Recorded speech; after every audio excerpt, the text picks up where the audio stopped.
35 سالوں سے وکالت کے شعبے سے وابستہ عوامی نیشنل پارٹی کے خوشدل خان پشاور سے صوبائی اسمبلی کے رکن ہیں. جب 2006 میں وفاقی اور صوبائی حکومت نے قانون نافذ کرنے والے اداروں کے ساتھ مل کر شرپسندی کے خطرے سے نمٹنے کے لیے مقامی امن لشکروں کے قیام کا فیصلہ کیا تو خوشدل خان نے بھی رضاکارانہ طور پر ایک لشکر قائم کیا، کیونکہ دہشت گردوں نے ان کے گاؤں میں موجود لڑکیوں کے واحد اسکول کو تباہ کر دیا تھا.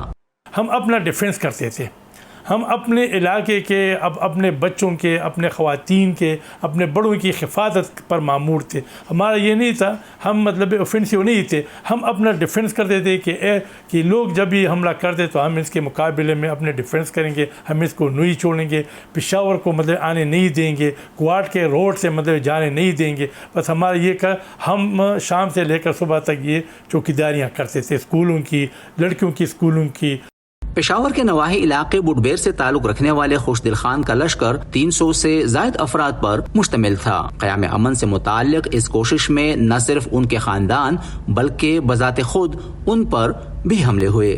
ایک دھماکہ جو ہوا تھا وہ ہمارے بڑے بیر جنازگاہ میں ہوا تھا اور اس میں بھی کھڑا تھا، موجود بھی تھا، لیکن اللہ نے مجھے بچا رکھا. اور میرے ساتھ جیسا میں نے پہلے عرض کر لیا کہ 16 مطلب اس میں نوجوان شہید ہوئے تھے اور 35 زخمی ہوئے تھے. 2015 میں ملک میں امن و امان کی صورتحال میں بہتری کے پیش نظر مقامی لشکروں کو بتدریج ختم کر دیا گیا. صوبے کے مختلف علاقوں میں امن و امان بحال کرنے میں ان لشکروں نے اہم کردار ادا کیا، مگر حقیقت یہ ہے کہ ان کی کوششوں کو اس طرح تسلیم نہیں کیا گیا جس کے وہ مستحق تھے. اب جبکہ صوبے کے کچھ علاقوں میں دہشت گردی اور ٹارگٹ کلنگ کا سلسلہ دوبارہ شروع ہوا ہے، ایسے تمام افراد جو کسی زمانے میں امن لشکر کا حصہ تھے ان میں تشویش کی لہر دوڑ گئی ہے. ہم نے علاقے میں امن کمیٹیاں بنائیں، لیکن ہماری امن کمیٹیوں کا ایک ایک فرد شہید ہو رہا ہے اور اب ہم اپنا سر چھپائے پھر رہے ہیں. آخر ہمارا کیا قصور ہے؟ ہمارا فوج سے کچھ لینا دینا نہیں ہے.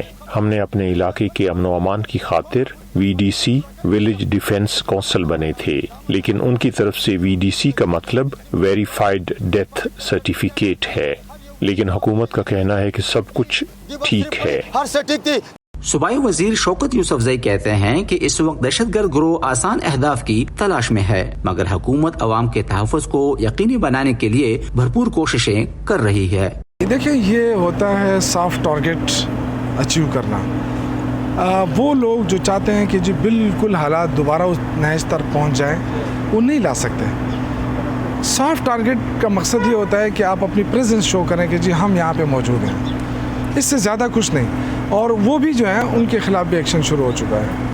سرکاری اعداد و شمار کے مطابق صوبہ خیبر پختونخوا اور سابق قبائلی علاقوں میں 2007 سے لے کر تقریباً 2000 سے زائد افراد کو نشانہ بنا کر ہلاک یا زخمی کیا گیا ہے. ان میں امن لشکر کے رہنما بھی شامل ہیں. ماہرین کا کہنا ہے کہ دہشت گردوں کے خلاف لشکر سازی کی حکمت عملی اس لیے ناکام ہوئی کیونکہ ضرورت پڑنے پر سیکیورٹی ادارے ان کی مدد کے لیے نہیں پہنچے. ڈاکٹر سعید عرفان اشرف پشاور یونیورسٹی کے شعبہ ذرائع ابلاغ عامہ سے وابستہ ہیں.